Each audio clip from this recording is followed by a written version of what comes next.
West Bengal council of higher secondary education 2025 সালের উচ্চ মাধ্যমিকের ইংরেজিতে থার্ড সেমেস্টারের একটি নাটিকা ওয়ান অ্যাক্ট ড্রামা অন্তর্ভুক্ত করেছে রাইডার্স টু দ্য সি। আমি ছাত্রছাত্রীদের সুবিধার জন্য নতুন নাটক এই রাইডার্স টু দ্য সি এর যে 1 নম্বরের কোয়েশ্চেন বিভিন্ন ধরনের হয়, আজকে এই ভিডিওতে filling in the blanks OMR best 5টি প্রশ্ন হবে। এই ফিলিং ইন দ্য ব্ল্যাঙ্কস কতগুলি প্রশ্ন এবং তার উত্তরগুলি নিয়ে আলোচনা করছি। প্রথম প্রশ্ন, The play Riders to the Sea was first performed on dash January 22, February 25, January 25, March 29. তারিখ আগের ভিডিওতে আমি দেখিয়েছি বা বলেছি কোন সালে 1904, 1902, 1903, 1904 তিনটি সাল। 1902 সালে লেখা হয়েছিল, 1903 সালে পাবলিশড হয়েছিল, প্রকাশিত হয়েছিল, আর 1904 সালে সেটি মঞ্চস্থ হয়েছিল। এবং তারিখটা এখন কোন তারিখ মনে রাখবে, ফেব্রুয়ারি 25, ফেব্রুয়ারি 25 এই তারিখে প্রকাশিত হয়েছিল। 2 নম্বর, J.M. Synge was dash playwright, Indian, American, Mexican, Irish।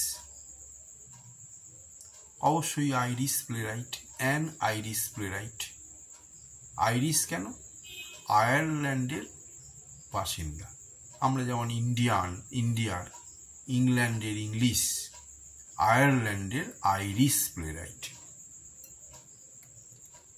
3 নম্বর প্রশ্ন, the play is set on an island off the dash coast of Ireland, east, west, north, south. West coast of Ireland, আয়ারল্যান্ডের পশ্চিম দিকের উপকূলে একটি দ্বীপে এই নাটকটি মঞ্চস্থ হয়েছে, এই নাটকটি উপস্থাপিত হয়েছে। তার পটভূমি বা প্রেক্ষাপট আগেই জেনেছ যে সেখানকার লোকেরা তাদের জীবিকা বেশিরভাগ জাল ফেলা এবং মাছ ধরা, সেই মাছ ধরে জীবিকা নির্বাহ করে। এবং সেখানে এই যে নাটিকার মূল চরিত্র মৌরিয়া, তার স্বামী, শ্বশুরমশাই, সন্তান অনেকেই মারা গেছে। পরের প্রশ্ন, ক্যাথলিন অ্যান্ড নোরা আর Maurya's brothers, sisters, friends, daughters. খুব সহজ প্রশ্ন। ক্যাথলিন, নোরা এরা কি? এরা মৌরিয়ার কে হয়? মৌরিয়ার সিস্টার্স নয়, ব্রাদার্স নয়, ডটার্স মানে কন্যা। ক্যাথলিন তার বয়স 20 বছর, নোরা তার থেকে একটু ছোট। Things in the kitchen like fishing nets, oilskins, etc. suggest that the source of occupation of the family is। এই বাড়িতে আমরা যখন রান্নাঘরটা দেখতে পাই, কিছু জিনিস দেখতে পাই, সেখানে কি আছে? মাছ ধরার জাল, oil skin, oil paper, oil cloth যাকে বলে, এই সমস্ত। সেই দেখে আমরা কি বুঝবো যে এই বাড়ির যারা বাসিন্দা তাদের পেশাটা কি? Baking, fishing, farming, cooking. Baking মানে সেঁকা, মানে আটা, রুটি, কেক বানানো। ফার্মিং মানে চাষ করা। কুকিং মানে রান্না করা। আর একটা কি? ফিশিং, মাছ ধরা। তাদের জীবিকা হচ্ছে মাছ ধরা। এরপরে প্রশ্ন, Cathleen wipes her hand that are filled with. আমরা প্রথমেই দেখেছি ক্যাথলিন কি করছিল? কেক বানানোর জন্য ময়দা বা আটা সেটা ফেটাচ্ছিল, মাখাচ্ছিল। তাহলে এখানে তার হাতটা কিসে পূর্ণ হবে? Oil, blood, flower, মাড। অয়েল মানে তেল, ব্লাড রক্ত, ফ্লাওয়ার মানে ময়দা, মাড মানে কাদা। অবশ্যই ফ্লাওয়ার হবে, ময়দা হাতে লেগেছিল। পরের প্রশ্ন, the play opens with Cathleen and Nora discussing the death of their brother.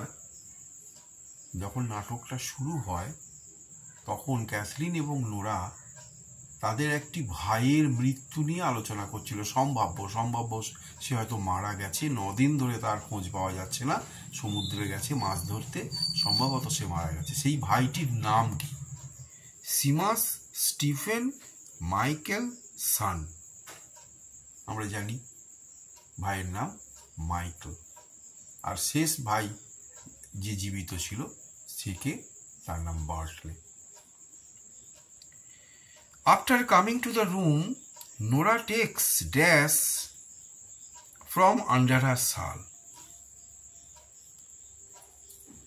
Nora বাইরে থেকে এসেছে, আসার পর তার শালের ভিতর থেকে কি বার করেছে? Rope, handkerchief, a bundle of clothes, a bundle of sticks।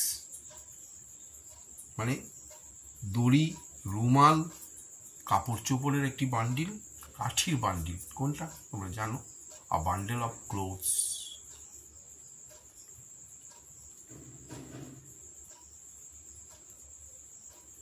The plain stocking was got off a drowned man in.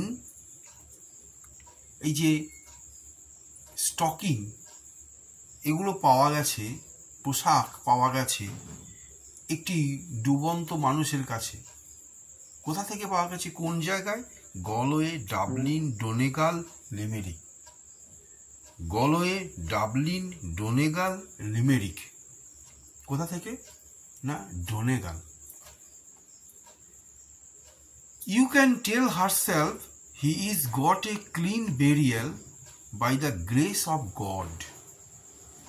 This line is said by Michael, Nora, the young priest, Kathleen.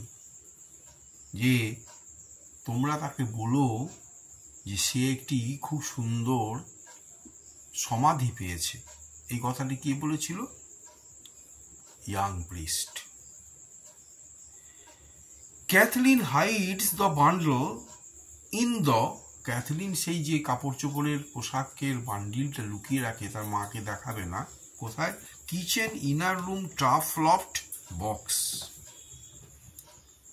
নিশ্চয়ই জানো, মাচার উপর যেখানে কাঠকুটোর bundle আছে জ্বালানির জন্য, সেই tough loft. এই ধরনের খুব ছোট ছোট প্রশ্ন তোমাদের আসবে। আমি পরের ভিডিওতে আরও অন্যান্য ধরনের যেসব প্রশ্ন OMR বেসড 1 নম্বরের, আমি সেগুলো নিয়ে আলোচনা করব।